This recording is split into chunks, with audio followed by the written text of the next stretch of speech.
spring mindset, even though it's not quite spring yet. And I wanted to show you my favorite pastime outside of making content, videos, and all of that. It is around having houseplants.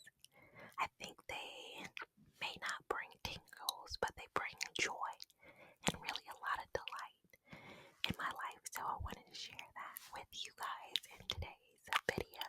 My first houseplant. Do plants make sounds? What sounds do plants make? It's ZZ Raven. It's so Wednesday Addams. It's so Addams family. It's a black plant. It's a ZZ plant. ZZs come in different forms, but the Raven version comes in. It's dark. It's really a very, very, very dark green color.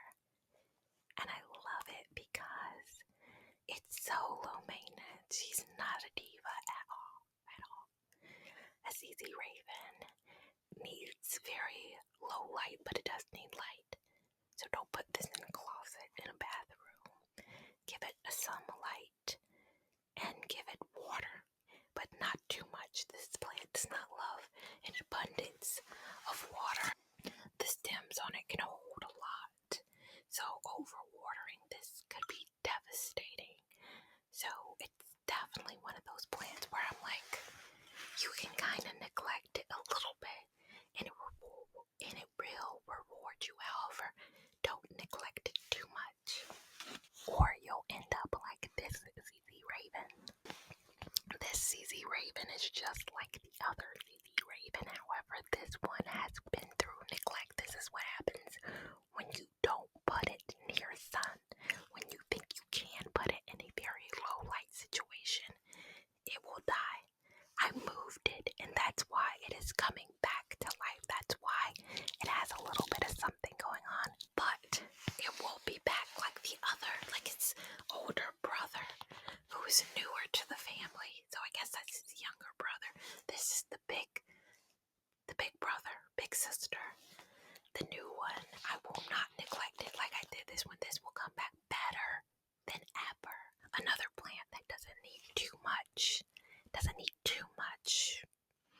water is the watermelon peperomia. The watermelon peperomia is a part of the peperomia family. There's several different varieties, but the watermelon has always been my favorite because, I mean, come on, look at her.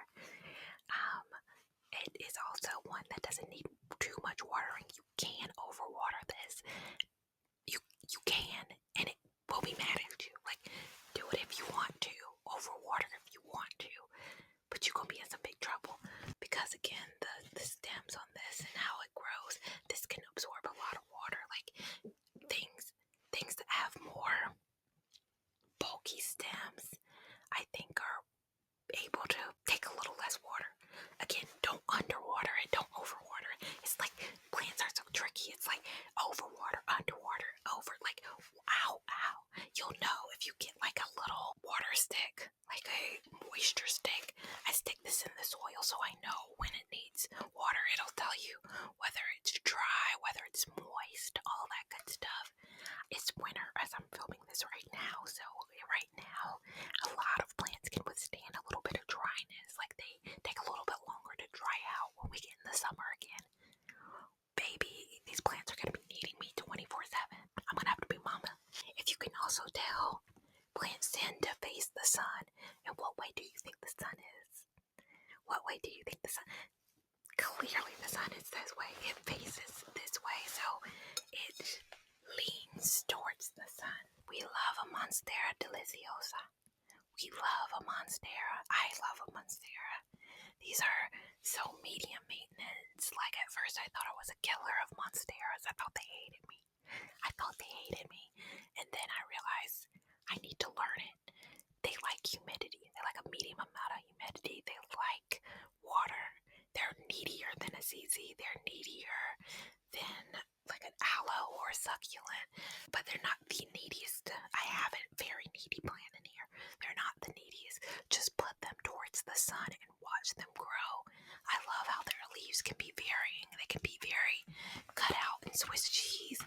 And then they can be very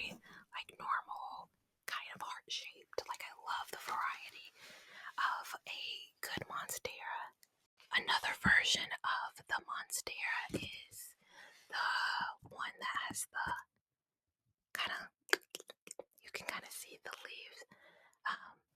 They have these kind of Swiss cheese leaves. Again, same thing with the Monstera deliciosa though. Give them sun, give them humidity, and give them water and they'll be fine. Just give them, again, use the moisture stick. I can't say, I would need to know how warm your own home is to be able to be like, water it at this interval, because watering plants is not one size fits all. It's going to depend on how warm you keep your home. It depends on what kind of sun this gets. This one in particular gets evening sun, so you can have east facing windows, but you get about a morning sun. Morning sun is not as warm and hot as west facing windows get. They get that evening sun, and that's when the sun is the warmest, especially in the summer. After like 10 a.m. we about to get into some real warmth, and that's why west facing windows and south facing windows are going to be the kind of warmest place that you can put it. And so if you put plants in those areas, they're going to need water at a much, I'd say, quicker pace than something that's at an east facing window, which gets a less harsh version of the sun, if that makes sense. So I love my Monsteras. Another type of Monstera, this is like a baby version of the Monstera deliciosa. It has, the same thing, whereas some leaves that are not, unfortunately, they didn't get their stripes, and we have some that have their little cutouts and all of that. I love them. I love the variety of plants. I think that's why I love Monsteras, is because they're so variety filled. Every leaf is not the same. It's kind of like a snowflake. Every leaf is different with the Monstera, with the Monstera, with the Monstera. Next, we have a plant whose leaves are not very different. Snake plants. Snake plants are a plant where they will take a little bit of neglect. If you're bad at owning plants, I don't see how you could be bad at owning a CZ or a snake plant. They are probably the most unkillable. And I say that as someone who has probably killed a snake throughout our lifetime, so I will use the phrase unkillable very loosely. But they are not in need of constant water. They are not in need of the constant, most blaring sun. Reserve some more needier plants for all the good sunlight. This plant can take a little bit of being away from a window. So like I have my window in front of me, and most of my plants sit there. Even this bad boy sits there.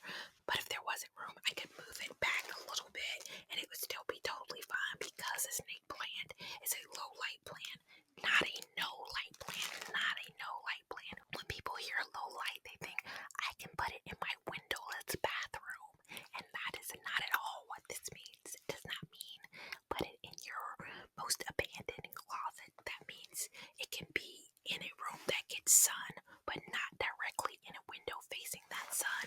So again, it can sit behind me and still be pretty good.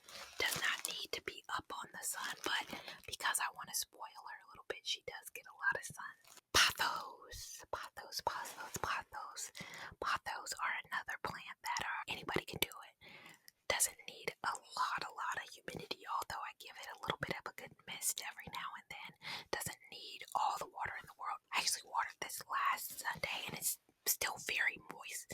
It's again winter though, so bear in mind that it has also been a rainy week too, so the sun hasn't been as blaring down on it as it could be. Like it rained, at least it snowed at least two, and it wasn't a lot of snow. I'm here in North Carolina. It wasn't anything to write home about, but it didn't get all the sun in the world this week, and that is why I think it's still pretty wet right now. But this pothos completely died. I neglected it. It used to be a bushel. Like when I bought this, it was a bushel. Died, and now, luckily, I saved it. I reanimated it. I reassessed the situation and gave it the light and water and humidity and mist and care that it needs. All plants want is love. Next, we have Eclathia orbiphobia. She is my most needy plant. This girl is a diva. Look at her right now. She's showing up and she's trying to pretend like she needs a lot of water right now. Like she's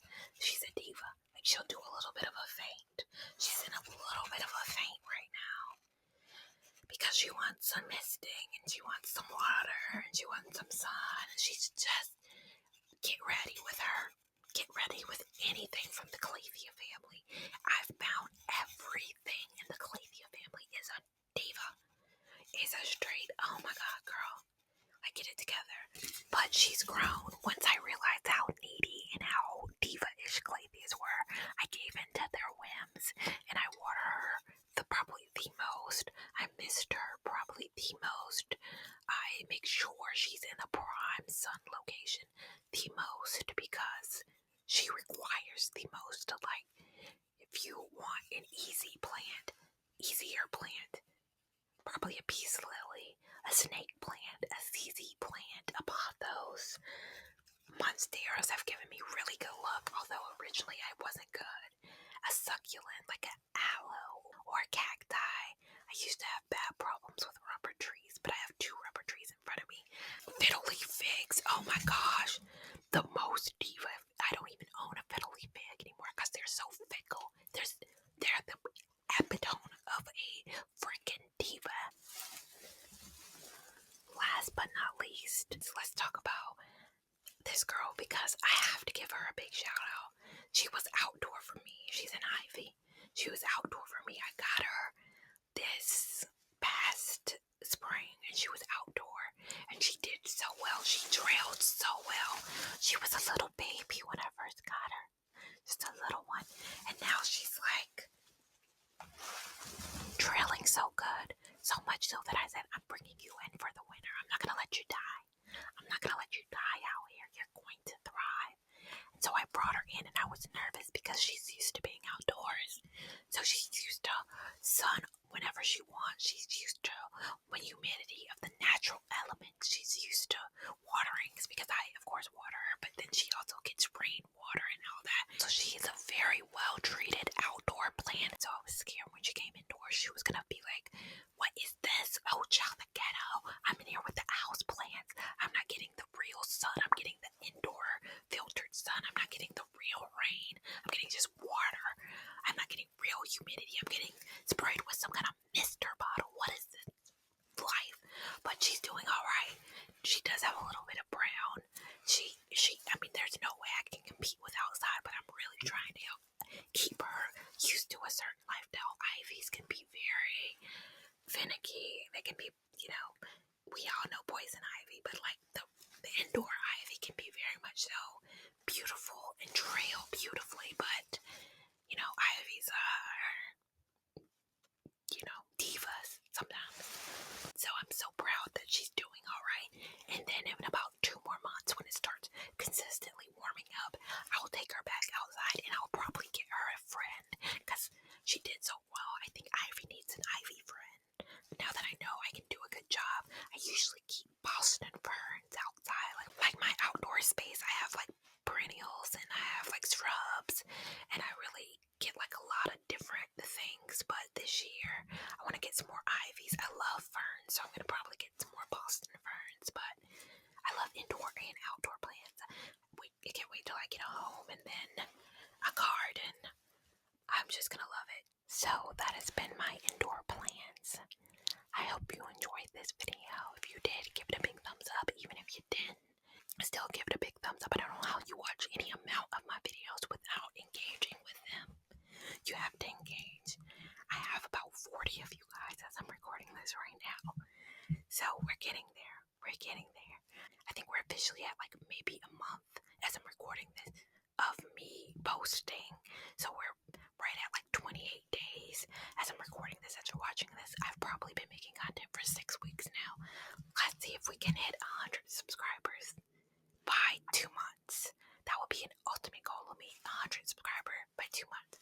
That can only happen if you engage with my content. So give it a big thumbs up. Make sure you're subscribed. Have that notification bell on, and I will see you in my next